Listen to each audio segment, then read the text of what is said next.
Fidèles amis internautes de Esaü Télévision, bonjour, bon réveil matinal et bienvenue sur Forum Nasouba, votre rendez-vous matinal d'information et de divertissement sur Esaü Télévision. Très heureux de vous retrouver encore une fois ce matin à suivre d'un instant à l'autre Boulou Info avec Elisabeth Iladia. Au sommet de ce matinal, GCI Nati Tengu Baobab, Mohamed Djeriwo prend les commandes de l'instance dirigeante au Mali, saisi d'une tonne d'explosifs à Bamako, en Côte d'Ivoire. Plus de 60 personnes intoxiquées lors d'une fête d'anniversaire. Dans la Minute Sport de ce matin, les demi-finales des Jeux universitaires ont pris fin hier dans l'après-midi. La Fédé Box se réunit en assemblée générale pour aborder plusieurs sujets d'importance capitale. Esaü Cotonou en finale au handball chez les dames et chez les hommes. Après Boulou Info et la Minute Sport, on va poursuivre avec l'Assu Santé. Ce matin, Sylvie Dedeu nous donnera les conséquences des boissons à 0 calories sur notre microbite. L'artiste du jour sera avec Elvika Ongbetowo. Pour ce matin, l'artiste qui est à l'honneur est Gilles Boule Kitoko. Et pour boucler Fonasouba, je vous invite à suivre Parlons-en avec Elisabeth Iladia et Elvika Ongbetowo. Ce matin, on parle évidemment de Lévira, autant pour moi. On démarre sans plus tarder avec Boulou Info et la Minute Sport.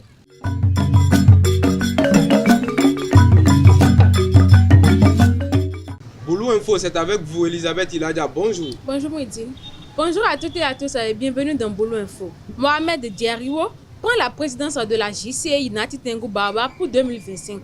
La passation de charge avec Kefilatou Tonde Menyolonfin, présidente sortante, s'est tenue samedi 9 novembre 2024 au SOS Village d'enfants de Nati Tengu. Sous le thème Innovons ensemble, le nouveau président ambitionne de renforcer l'engagement communautaire et la collaboration avec un projet clé, créer le forum Club Service Atakora. La cérémonie a été marquée par des hommages, des récompenses et des engagements pour une année prometteuse. Les plans de développement communaux PDC 4 de 7 communes du Borgou, hors Parakou, ont été validés le 8 novembre 2024 lors de la session du Conseil départemental de concertation et de coordination. Sous la direction de Sani Biobaye, représentant le préfet, ces documents sont désormais prêts pour la mise en œuvre à Tchaourou, Ndali, Niki, Perere, Sinande, Bembereke et Kalale. Le président de l'ADECOB, Tidjani Bani Tchabi, souligne que ces plans répondent aux besoins locaux et visent un développement durable. Cette validation marque une étape cruciale pour l'amélioration des conditions de vie dans le département. Le quartier Baka à Parakou fait face à des défis majeurs entre l'insécurité routière et l'absence d'éclairage public. Les habitants plongés dans le noir appellent les autorités à réagir pour améliorer leur quotidien. Reportage avec Mouidine Lawani et Elvik Ongbetowo. À côté du problème de l'assainissement routier qui est en arrière, Baka rencontre également d'autres problèmes du même ordre. L'électricité et le manque de lampadaires sur la voie de Baka est un grand problème qui met le quartier dans l'insécurité totale. Dans Baka ici, notre majeur problème c'est le manque d'électricité. Donc à partir de 19h, il y a l'insécurité. Il n'y a pas assez de lampadaires dans le quartier. Dans ce quartier, le quartier de Baka, nous constatons qu'il y a un manque de lampadaires concernant l'éclairage du quartier. Donc, ce qui fait que déjà à 18h, 18h30, tout le monde se presse pour se rendre dans sa chambre pour sa sécurité. L'absence de l'éclairage dans ce quartier expose la population à plusieurs problèmes et ne permet pas l'évolution et l'épanouissement des habitants. On rentre, on se débrouille seulement avec les autres, comme les lumières de notre appareil ou soit pour les autres appareils aussi. On se débrouille.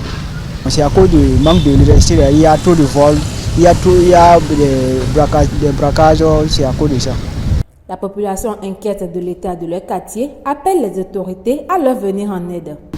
À l'endroit des autorités, nous pensons à demander une aide de nous fournir aussi des matériels pour s'installer, des lampadaires, pour éclairer un peu le quartier.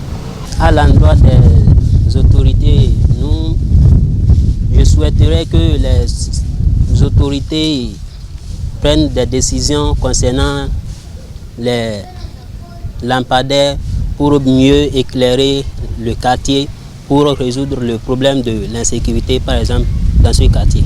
Le manque de lampadaires combiné avec l'insécurité est source de stress pour les populations du quartier Baka dans le 2e arrondissement de la ville de Parakou.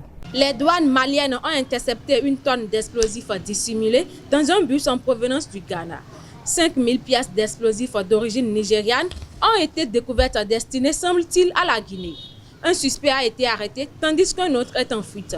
Cette saisie souligne l'efficacité des douanes maliennes face aux menaces sécuritaires. En Côte d'Ivoire, plus de 60 personnes ont été intoxiquées lors d'un anniversaire à Adio-Podoumé. Le vendredi 8 novembre 2024, des invités ont présenté des symptômes graves après avoir consommé le gâteau. Pris en charge en urgence, ils ont reçu des soins. Une enquête est ouverte pour déterminer l'origine de la contamination. Et c'est tout pour Boulou Info de ce matin. Merci de l'avoir suivi et à très bientôt. Merci à vous Elisabeth Iladia pour Boulou Info. À présent, chers internautes, on passe à la Minute Sport avec Elvik Ongbeto.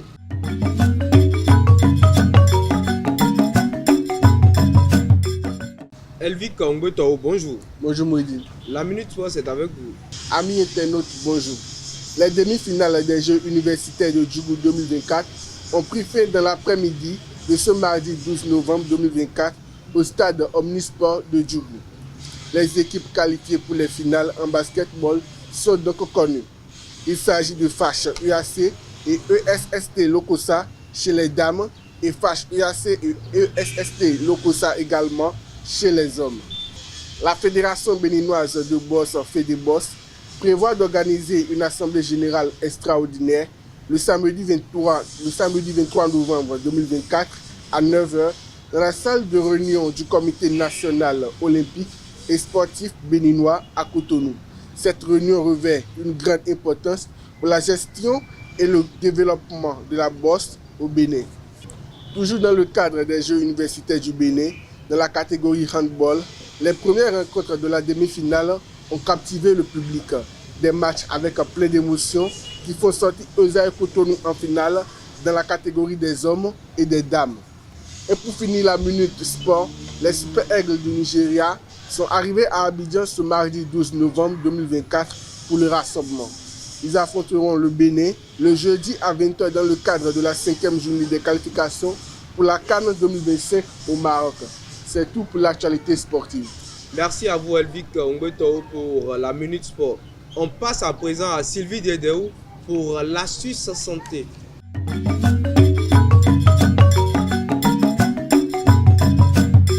Sylvie Dedéou, bonjour. Bonjour Mouidine. L'astuce santé, c'est avec vous. Bonjour à tous, heureuse comme d'habitude de vous retrouver à nouveau ce matin dans la rubrique Astuce santé.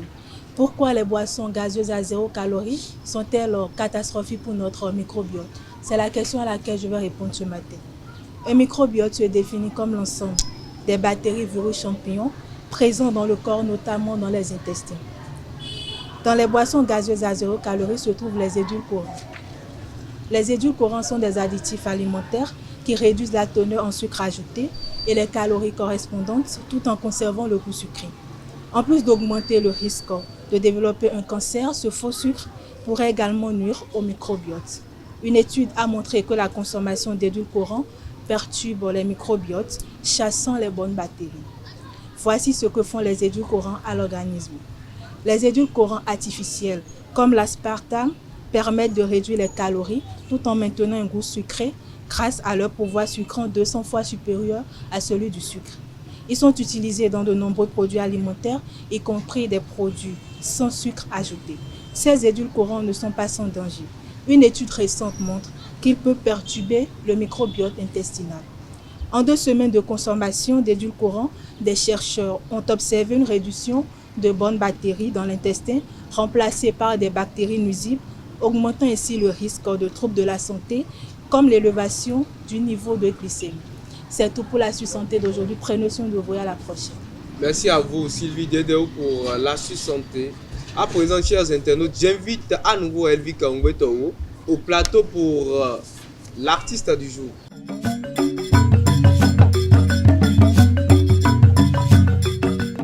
L'artiste du jour, c'est également avec vous, Elvik Ongbeto. Bonjour.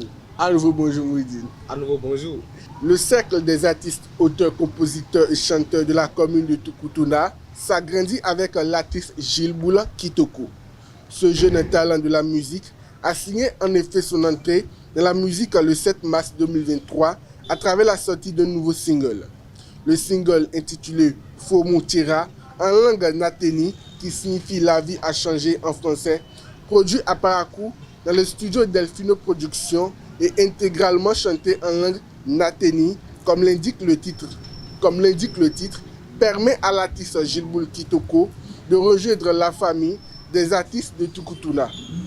Passionné par le rap depuis qu'il était sur le banc, Gilles Kitoko, Gildas Koura Sika à l'état civil, faisait déjà des freestyles impressionnants. Il mentionne à l'entame de son nouveau son que ce n'est ni le premier son et ce ne sera point le dernier. C'est tout pour l'artiste du jour.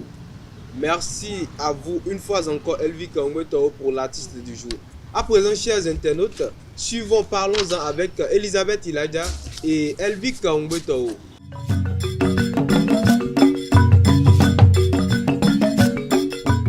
La diminution du lévira de nos jours, une réjouissance ou une désolation. Voilà, c'est le sujet de ce matin et nous allons débattre avec Elisabeth Ilaja et Elvi Kaongwetao. D'entrée, je m'adresse à vous. Elvi Kaongwetao, qu'est-ce que le lévira? Pour moi, le lévira, c'est un type de mariage qui permet à la femme de se remarier à un membre de la famille après le décès de son mari. Elisabeth, le lévira, que sous-entend le lévira selon vous? Bon, je rejoins un peu la définition de Elvic. Le lévira, c'est un type de mariage qui force la femme à épouser soit le frère, le petit frère de son mari, son grand frère, ou soit le fils aîné de son mari. Bon, le fils ne doit pas être de la femme, peut-être de sa co-épouse. En quelque sorte, remarier l'un des membres de la famille de son homme en question. Il se remarier forcément dans la famille de son homme. D'accord. Dites-moi, le lévira, la diminution du lévira, est-ce une désolation ou une réjouissance? C'est une réjouissance. Pour vous, c'est une réjouissance. Elvic? Moi, je pense que c'est une désolation, une extrême affliction pour notre société d'aujourd'hui. C'est très grave. Pourquoi, Elvic? Parce que Elisabeth a déjà dit quelque chose dans sa définition qui me fait mal. Le lévira, je l'ai dit, c'est un type de mariage, mais on ne force pas la femme à épouser un membre de la famille, mais c'est naturel. D'abord, on pense aujourd'hui que le lévira, c'est pour faire du mal à la femme, mais non. Mais c'est pour assurer la pérennité, c'est pour pouvoir prendre soin de la femme, c'est pour garder cette bonne femme dans la famille. Imaginez un peu une bonne femme, son mari meurt, on dit, on la laisse partir. D'abord, c'est pas bien. Il y a aussi les enfants là, qui va s'occuper des enfants si la femme part. Mais on doit garder cette femme dans la famille pour pouvoir prendre soin d'abord d'elle et des enfants.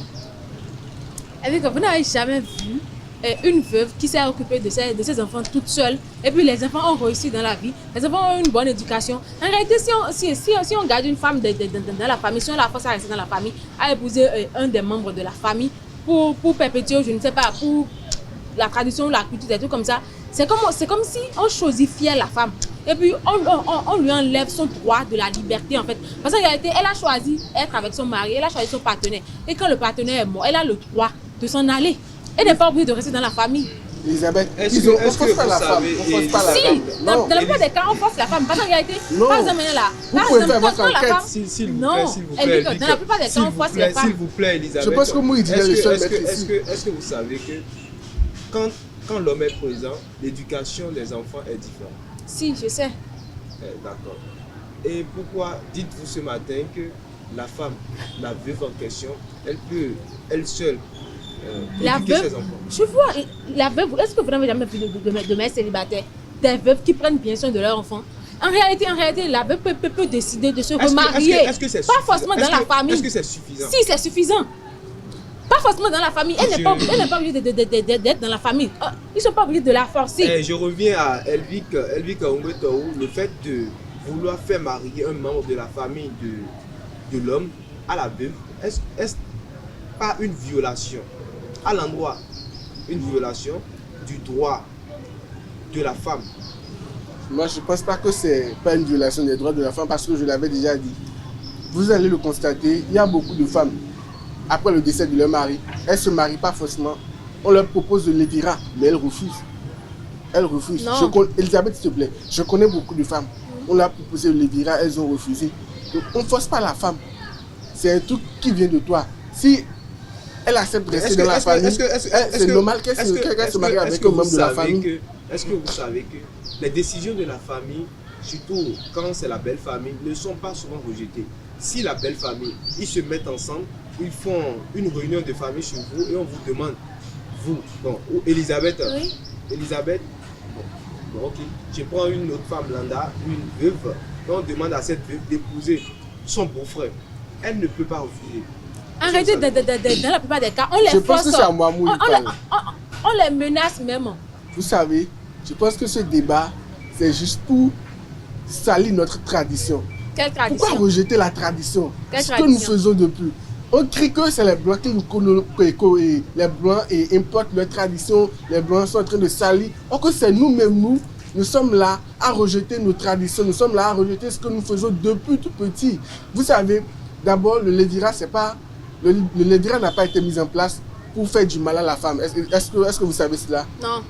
C'est pas mis en place pour faire du mal à la femme. Mais aujourd'hui, maintenant, parce que notre siècle est si développé, si civilisé comme on le prétend, on rejette nos traditions. La télé, C'est ça, la télé, ce qu'on voit sur les réseaux sociaux, on dit qu'on est déjà trop civilisé, on prétend à des choses qui n'existent même pas. On rejette ce que nous faisons de bien dans notre société, dans notre pays.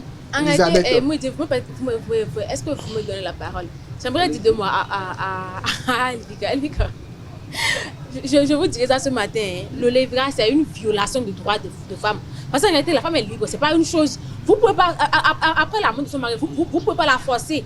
Parce qu'en réalité, dans la plupart des cas, on force la femme à épouser le frère de son mari ou le fils aîné de son mari. On la force. Si elle refuse, par exemple, maintenant, on lui arrache les enfants, on dit que les enfants ne vont pas quitter la famille. Ou soit on lui retire les biens de son mari. C'est un truc comme ça. C'est-à-dire que si par exemple maintenant l'homme est marié légalement avec sa femme et qu'il est mort, ils vont peut-être prétendre que si la femme quitte la famille avec les enfants, c'est-à-dire que si la femme ne se remarie pas, tout ce que leur fils avait acquis au cours de sa vie partira en fumée. Ou soit la femme et les enfants vont bénéficier de ça tout seul.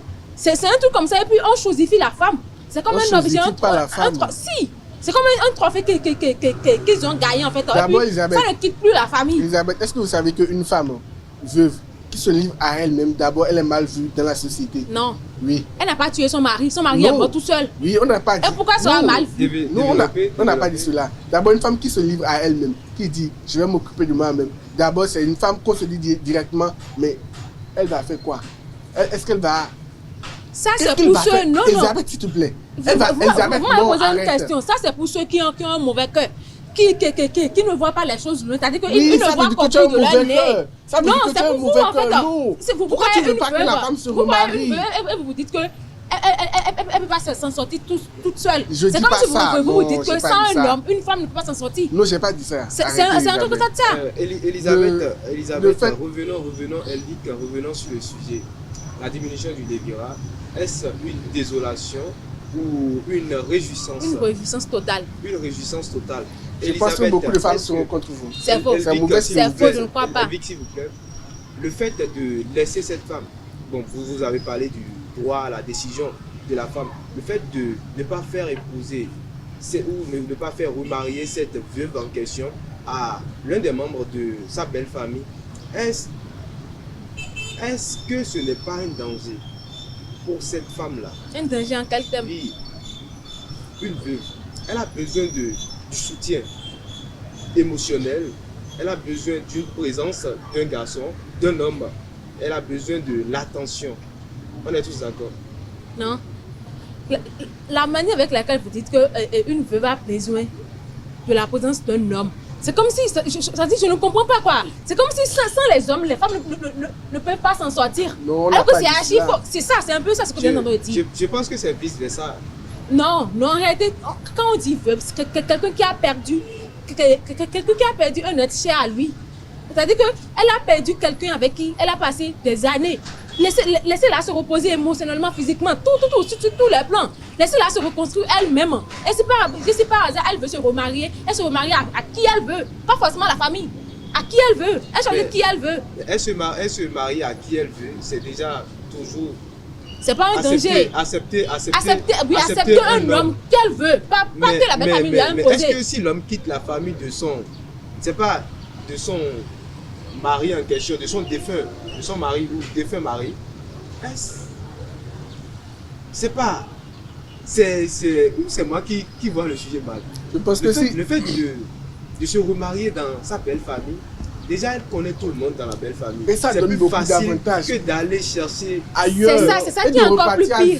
Parce qu'il n'y a pas plus pire, Elisabeth. C'est pire. Parce que quand elle se marie avec une famille, elle a des enfants qui portent déjà le nom de la famille. Et quand elle vient, ça dit qu'elle les voit déjà comme sa famille. Vous imaginez que, par exemple, maintenant, là, et votre femme meurt.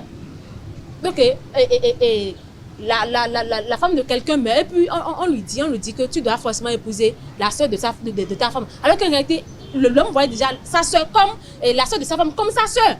Ils peut-être sont ensemble, c'est-à-dire que c'est un peu bizarre. Je pense que si Elisabeth avait la possibilité, elle allait vendre toutes nos traditions, elle allait vendre notre pays, elle allait vendre toute l'Afrique. À combien? Elisabeth, pourquoi vous n'aimez pas vos traditions? Si. Ce qui vous maintient en vie. Est-ce que vous savez, rejeter la tradition, c'est se rejeter soi-même. C'est se rejeter soi-même. En réalité, il y a certaines traditions. Le levain ne doit même pas être considéré comme une tradition. Parce qu'il y a certaines traditions qui portent atteinte à la sécurité de la femme. Ça ne peut pas être considéré comme une tradition. Toujours du mauvais côté? Pourquoi toujours pour vous, c'est qu'il y a toujours du mauvais dans quelque chose? Laissez les femmes choisir eux-mêmes. Et je l'ai dit déjà, j'ai dit que c'est un type de mariage où on ne force pas la femme. On force la femme. Non, pas des cas, on force la femme. Elisabeth, on la menace. Elle dira beaucoup d'avantages. D'abord, la femme, elle reste dans la famille. Elle sait qu'elle est entourée des personnes avec qui elle a été toujours. Lorsque son mari était en vie, là, elle est heureuse, elle est épanouie, elle n'a pas de problème. Elisabeth, elle n'a pas de problème à encore se refaire ailleurs.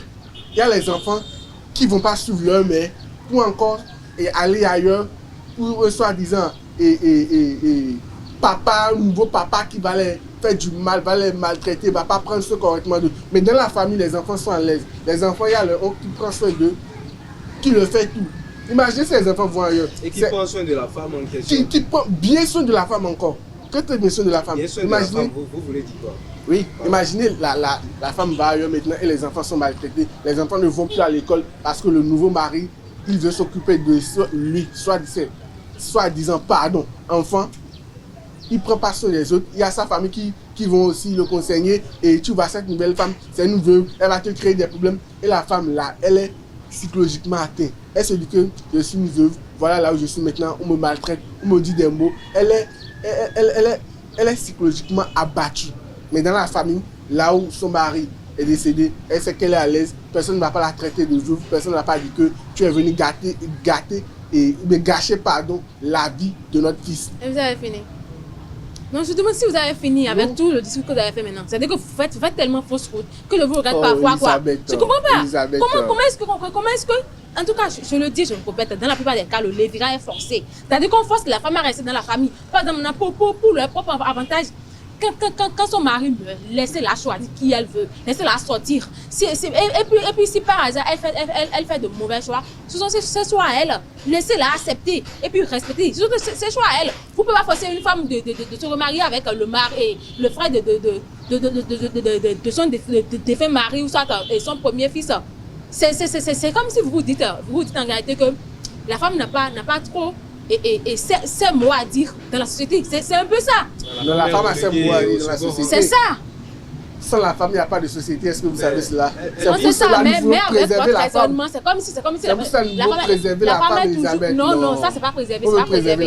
C'est pas préserver ça, Elvie. Arrêtez, c'est pas préserver ça. Il n'y a pas des règles de l'éthique et de la morale qui interviennent quand on décide de se remarier avec la femme, la veuve de son grand frère. C'est qu'ils n'ont pas honte. Moi, je trouve ça, je ne sais pas. Elisabeth trouve ça bizarre et je pense que certains trouvent également ça bizarre. fait de se lever un matin et de, je ne sais pas, de vivre avec la veuve de son grand frère ou de son petit frère, c'est pas un peu bizarre?